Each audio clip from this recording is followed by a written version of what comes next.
My wife cheated on me with her broke ex, then had the audacity to demand half of everything in the divorce. What she didn't know, my mom quietly owned it all.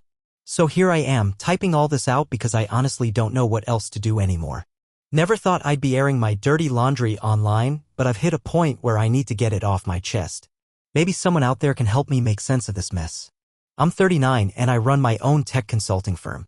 It's doing pretty well enough that I don't have to worry about bills or scramble every month. Built it from the ground up over the past 12 years, and yeah, I'm damn proud of that. I've been married to Olivia, who's 38, for the last 5 years. Altogether, we were together for 7 years. And for most of that time, I honestly believed things were solid between us. Turns out I might have been the only one who thought that way. Olivia used to work in public relations, but not long after we tied the knot, she told me she wanted to take a step back from her career to focus on us. That's how she phrased it. And at the time, I didn't see anything wrong with it.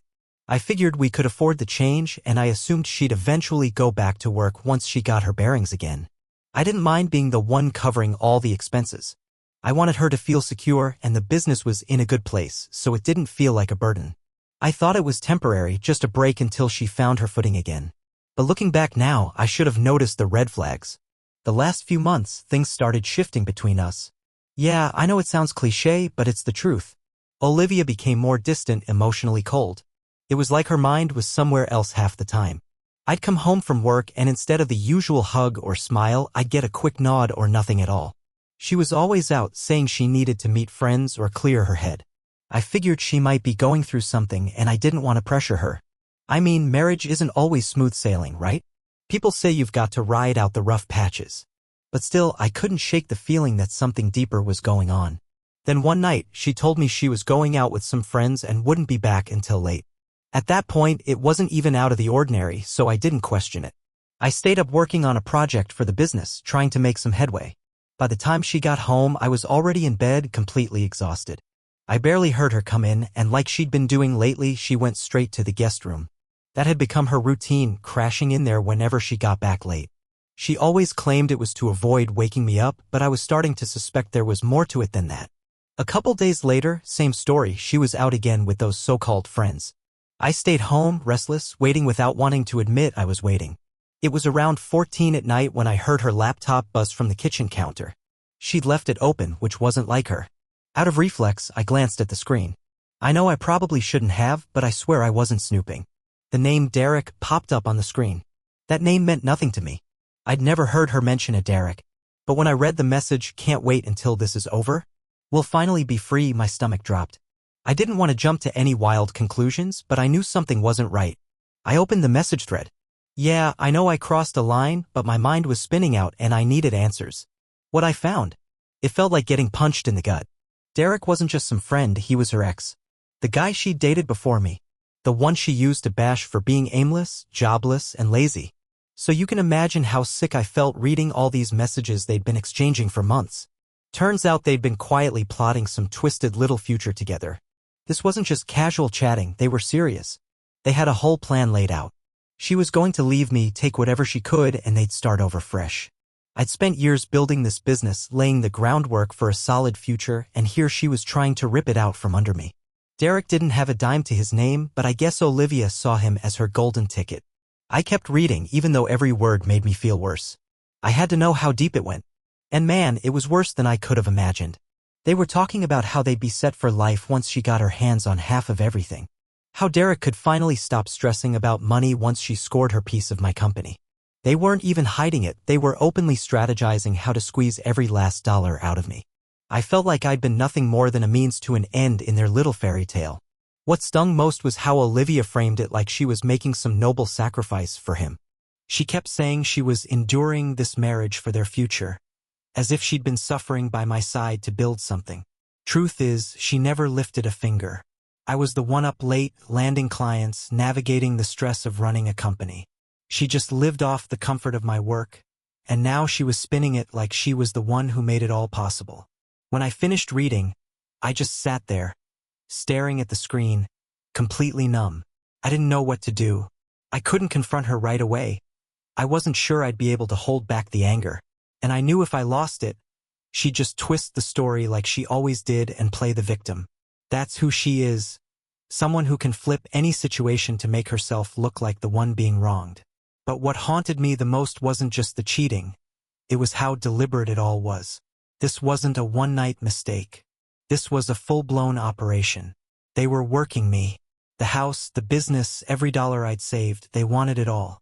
And there I was, grinding every day to build something solid, not knowing I was just their stepping stone to an easier life.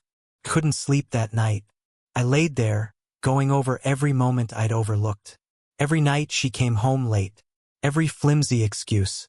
Every time she brushed me off like I was bothering her. It felt like I was assembling a puzzle I hadn't realized was in front of me the whole time. I'd just been too blind or too trusting to notice. By the time morning rolled around, I knew what had to happen. I had to confront her. But I wasn't going to do it recklessly. I needed a plan. There was no way I was letting her or that parasite of an ex get their hands on what I built. After sitting with that betrayal all night, my head felt like it was ready to explode. There was no pretending this away, no going back to normal. This was war, and I was going to be smart about it. I needed answers, real ones. But more than that, I needed to look her in the eye and face this head-on. I didn't know if I could keep my cool, but I had to at least try. That evening, when Olivia finally walked through the door, I'd already worn a path into the living room carpet from pacing for hours. She came in like nothing was wrong, like she hadn't just been out living a double life. I tried to stay calm and called her over as casually as I could. "Olivia, we need to talk." She froze for just a beat, then set her bag down slowly. "Okay. What's going on?" she asked, way too lighthearted, like it was just another regular night. She clearly hadn't picked up on my mood. She was playing it cool, and that made me feel even sicker. I didn't waste time. I looked her straight in the eye and asked, "Who's Derek?" For the briefest second, I thought I saw something flicker across her face. Panic? Maybe, but she covered it up quick and shrugged. "Derek? What are you talking about?" she asked, feigning confusion like she'd never heard the name before.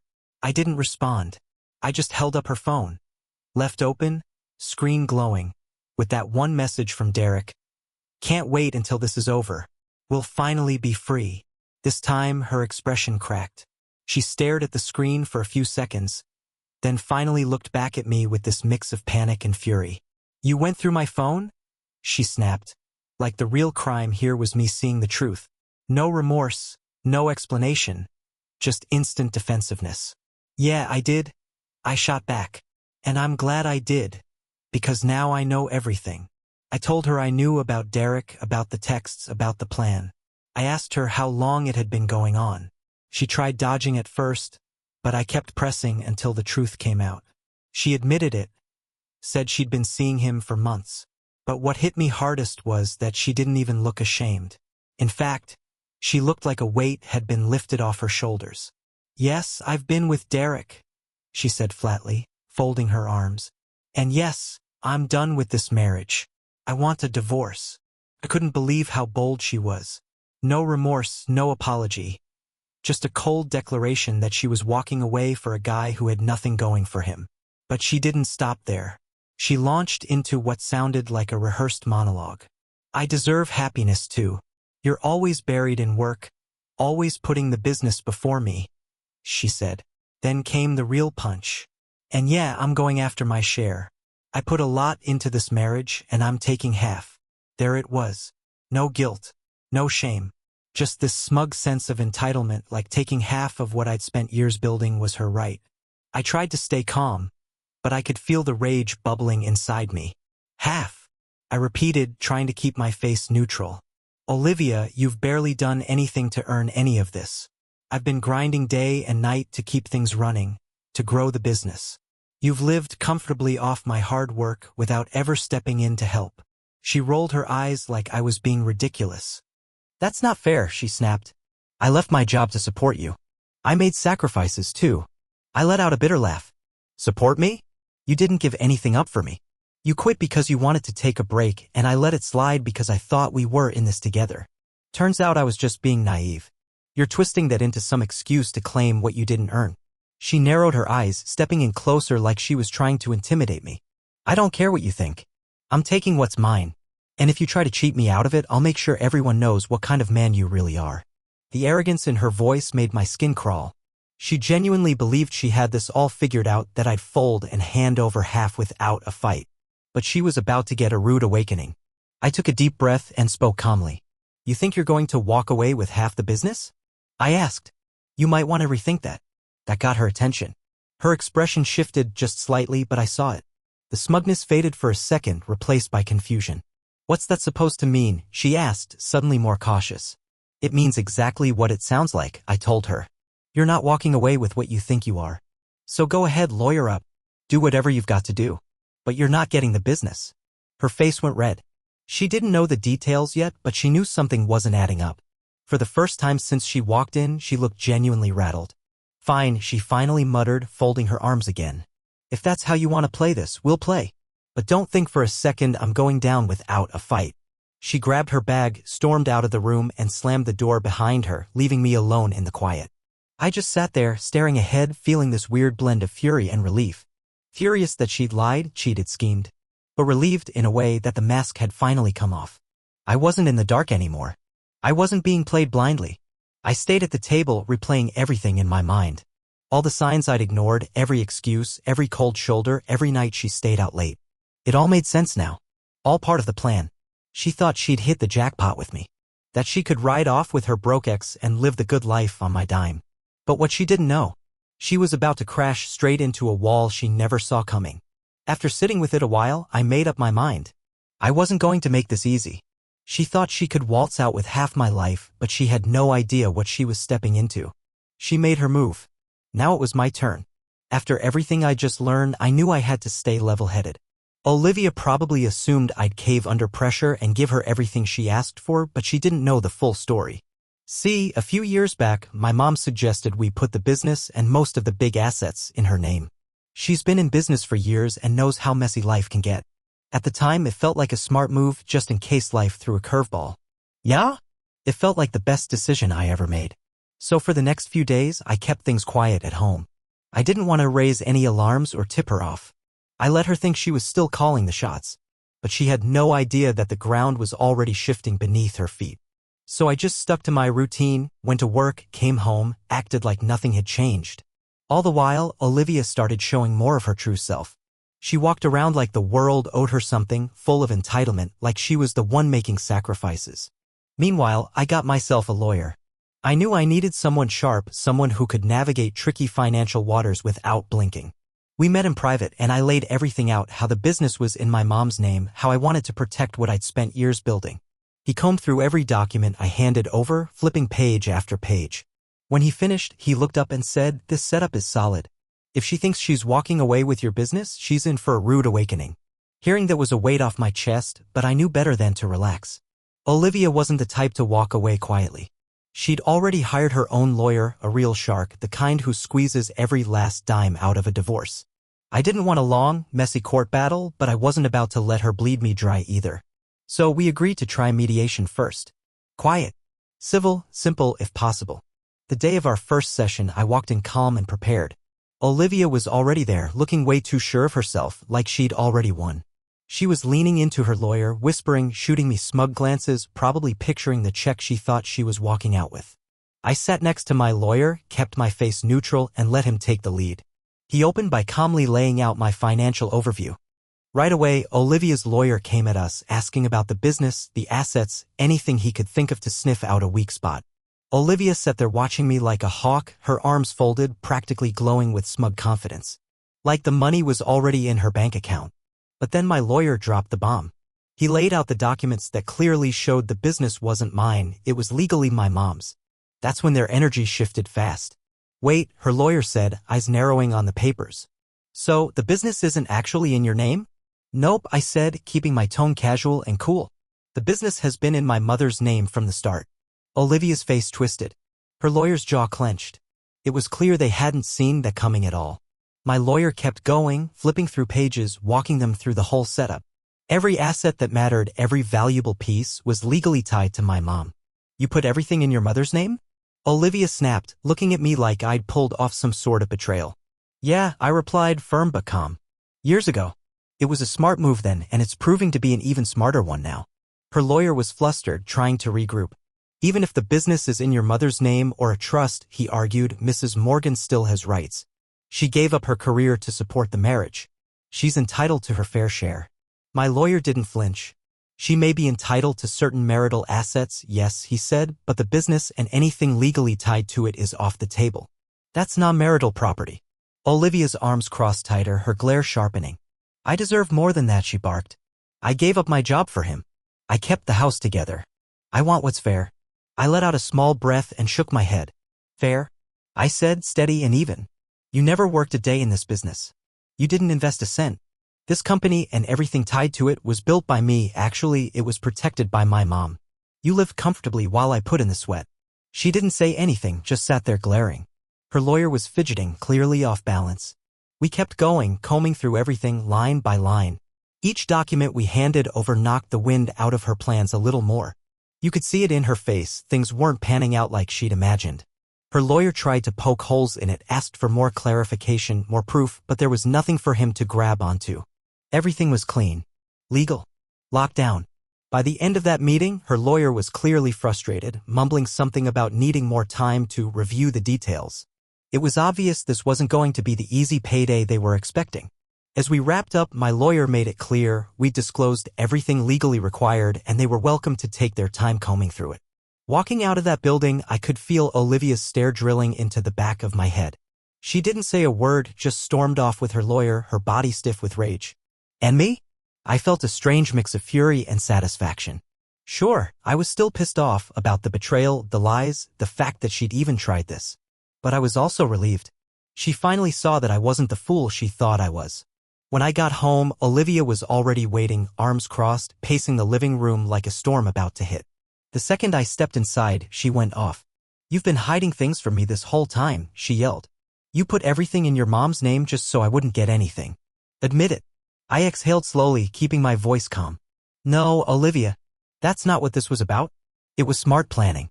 You just assumed there was more in my name than there actually is. She wasn't hearing it. You think you're so clever, she hissed. But don't think for a second I'm backing down. I'm going to get what I deserve one way or another. Then, without waiting for a response, she spun around and slammed the guest room door shut behind her, leaving me standing alone again. I couldn't believe how far she was willing to go just because things didn't go her way. That night, I laid in bed, staring at the ceiling, running through every move she'd made. This wasn't the woman I married. The Olivia I knew, if she ever existed, was long gone. All that remained was this bitter, manipulative stranger who thought she could walk off with everything I'd worked for. I knew the real battle hadn't even started yet. Things were only going to get messier from here. But something inside me changed that night. I stopped seeing her as someone I needed to reason with. This wasn't about emotions anymore, it was about survival. It was about standing my ground, protecting what I built with my own two hands, and not letting her take me down in the process. After that mediation session, it was like a switch flipped in her. Olivia turned outright hostile. Every day became a war zone. She accused me of hiding money, lying about assets, tricking her into believing she had a claim to have. But the truth was right there in black and white. She just couldn't handle it. One evening, I came home from a long, draining day, and there she was, Olivia, waiting in the living room like a storm cloud ready to burst. She had that same look again, the one that practically screamed, "You're not getting away with this." I hadn't even set my keys down before she let loose. "So, you really thought you could get away with it without me noticing?" she snapped, arms crossed tight, her glare sharp enough to cut through glass. I stayed calm and replied evenly, "Olivia, I don't know what you're talking about. Everything's out in the open. The business? It's in my mom's name. It always has been." She rolled her eyes hard, scoffing like I'd just told the biggest lie of the century. "Oh, of course," she sneered. "How convenient. This whole setup, was it just to screw me over? You planned this from day one, didn't you? So you could walk away clean and leave me with nothing." I'd heard the same accusation on repeat for days, and I was tired of defending the truth. Still, I kept my tone level. "This has nothing to do with you," I told her. "It was a smart financial move made years ago, long before you and I were even together. You weren't some target, Olivia. You just happened to assume you were owed something." She turned red with rage, her mouth twitching like she was holding back something even nastier. Finally, she muttered through clenched teeth, "You'll pay for this. I'll make sure of it." That's when things really shifted. It felt like from that point on, Olivia made it her personal mission to ruin me any way she could. The phone calls started rolling in, friends, family, even a couple of clients telling me they'd heard things. Wild things. Olivia had been making the rounds, reaching out to people, painting the story where I was the villain. She claimed I'd cheated her, financially abused her, and hidden everything so she'd walk away empty-handed. One night, my buddy Tyler gave me a call. I could hear the concern in his voice right away. "Hey man, what's going on? Olivia's been posting some pretty crazy stuff online. She's throwing around words like betrayal and lies. Didn't name you outright, but everyone knows who she means." I let out a heavy breath. "It's complicated," I said, already feeling the familiar knot in my chest. "She's upset because she didn't get what she expected. Thought she'd be walking away with half of everything, and now she's trying to make me the bad guy." Tyler sighed on the other end. "Just so you know, people are talking. Some folks are already taking her side. You might want to get ahead of it." I thanked him for the heads up, but inside I was seething. She'd already done enough behind the scenes, now she was going public? All because she didn't get her way? It stung. Watching people who used to know us start questioning me, believing her version of the story. But I refused to sink to her level. I held onto the hope that the truth would eventually speak for itself. But Olivia wasn't stopping with just rumors. She started digging, desperate to find something, anything that might back up her story or give her leverage. A few days later, my lawyer gave me a heads up. "Hey," he said, almost amused, "she's filed for a full financial audit. She's convinced you're hiding something. Let her look. She won't find anything that isn't already on paper." That gave me a little relief, sure. But even so, it didn't make dealing with her any easier. Suddenly, my inbox was flooded with more document requests, financial disclosures I'd already turned in, questions about transactions from years ago. It felt like she thought if she just kept digging long enough, some buried treasure would magically appear. One evening, I walked into the kitchen and found a thick stack of legal papers sitting right on the counter. More demands. More accusations. More nonsense. I called my lawyer to double-check we were still in the clear. "We've given them everything," he reassured me. "They're just trying to wear you down." And that's exactly what it felt like, constant pressure, constant noise. Olivia's attitude at home had turned toxic. Every word she spoke came laced with venom. Every glance was a challenge. She only talked to me when she wanted to hurl accusations or demand something. According to her, I'd committed some unspeakable betrayal by simply protecting what I'd built long before she came into my life. And just when I thought she couldn't sink any lower, I started hearing that she was now telling people I'd been emotionally abusive, that I'd isolated her, kept her from living a full life, made her feel like a prisoner. None of that was true. Not a word. Olivia had always been independent. She went where she wanted, did what she wanted, saw who she wanted. Half the time, I was home alone while she was out with friends or visiting family. But that didn't seem to matter. She was rewriting history, and people were listening. One afternoon, I bumped into an old mutual friend at the grocery store. His face said it all, half friendly, half unsure. "I've been hearing things," he said carefully. "Are you holding up okay?" I gave a tight smile and said, "Yeah, I'm fine. Just a lot of twisted stories going around. Don't believe everything you hear." He nodded, but I could tell. Some doubt had already been planted. That's the thing about lies. Once they're out there, they spread fast. The damage was already creeping in. Olivia was winning over some people, casting herself as the victim. And I was left picking up the pieces. As the days went by, her desperation only grew. Word got back to me that she was asking her own family and friends to help cover her legal costs. She hadn't counted on how long or expensive this fight would be, and now the walls were starting to close in on her. I'll admit, there was a small part of me that felt some satisfaction. Seeing her plan backfire, watching her scramble. But then I'd remember everything she'd already done. How she tried to destroy my reputation, and any sense of justice would vanish. And then came the next wave of demands. Subpoenas, requests for bank records, asset lists, even documentation tied to my mom. Olivia was pulling every lever she could, convinced there had to be something else out there she could grab onto. My lawyer stood firm. "We've disclosed everything. And your mom's assets? They're completely separate. She's reaching." Still, the fact that Olivia was dragging my mother into this, that crossed a line. My blood boiled just thinking about it. She had no business going after my mom.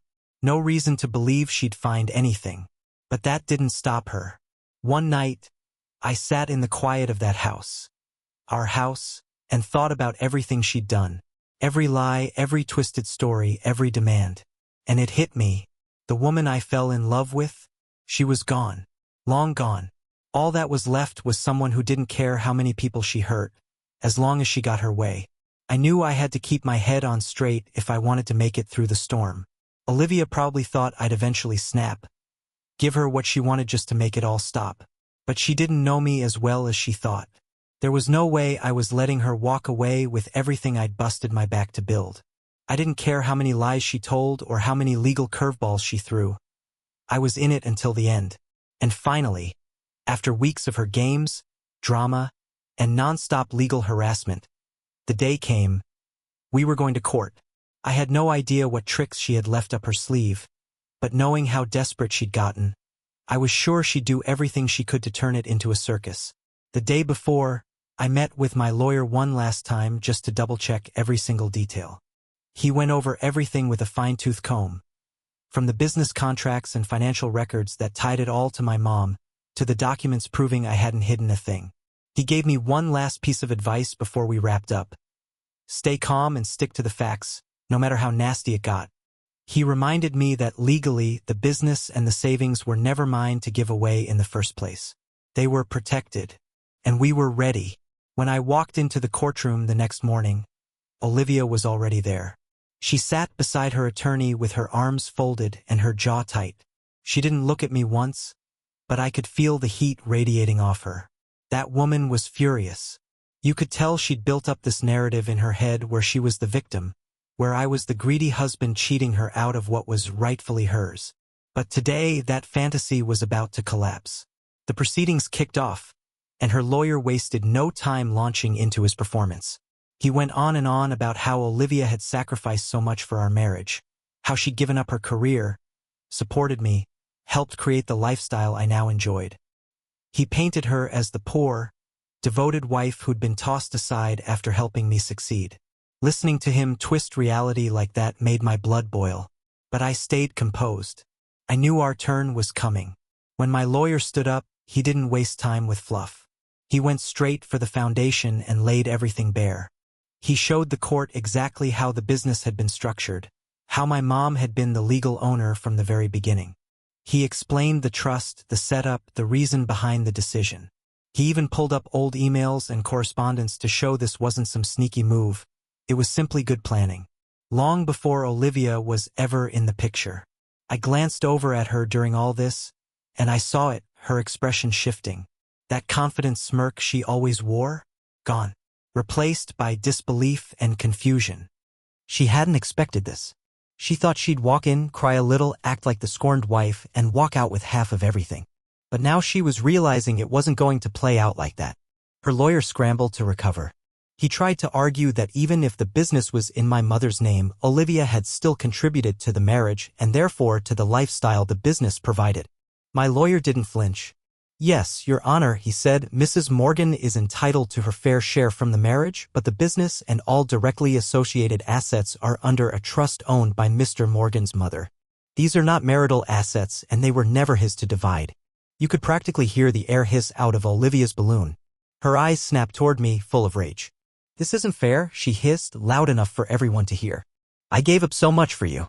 And I'm supposed to get nothing? I took a breath, kept my voice low and even. Olivia, everything was always laid out. You knew I worked hard for that business. It was something I built with my mom, not with you. You weren't part of it. You didn't help. She didn't reply. Just stared daggers at me while her lawyer kept pushing for something, anything they could salvage. He asked for more records, more statements, more documents. But there was nothing left to give. Everything was accounted for and every financial trail ended right where it was supposed to. After a long morning of back and forth, it was her turn to take the stand. She walked up like she was ready to give the performance of a lifetime. She talked about how she gave up her dreams, how she supported me emotionally, how she sacrificed so much so I could focus on building my career. She painted herself as the silent partner in my success. I could see her eyes welling up, her voice cracking, trying to pull every sympathy string she could. I didn't say a word. I just sat there and let her talk. When she was done, her lawyer leaned back looking pleased, like they'd just landed a big emotional punch. But I watched the judge. He didn't look convinced. Not entirely. Then my lawyer stood up, clear and measured. Mr. Morgan, he said, turning to me, can you explain for the court why your business was placed in your mother's name? I nodded. From the beginning, my mom and I agreed it was the safest approach. We set it up that way for financial security and tax reasons. It had nothing to do with Olivia, it was years before I even met her. It wasn't meant to hide anything. It was just responsible planning. He nodded. And did Mrs. Morgan ever participate in the business in any capacity? No, I said firmly. She didn't invest in it. She didn't work for it. She never helped with it. I built it with my mom and she was never involved. Her lawyer tried one last tactic, arguing that Olivia had supported me emotionally and maintained our home, which allowed me to focus on the business. But that didn't hold up. We had proof she'd left her job willingly, that she lived comfortably off my income, and that she'd never once asked to be involved in the company. After a short recess, the judge returned with his ruling. I saw Olivia straighten in her seat, her whole body tense, clinging to that last shred of hope. But it didn't last long. The judge ruled that the business and all related assets were separate property, fully protected under the trust in my mother's name. Olivia had no legal right to any of it.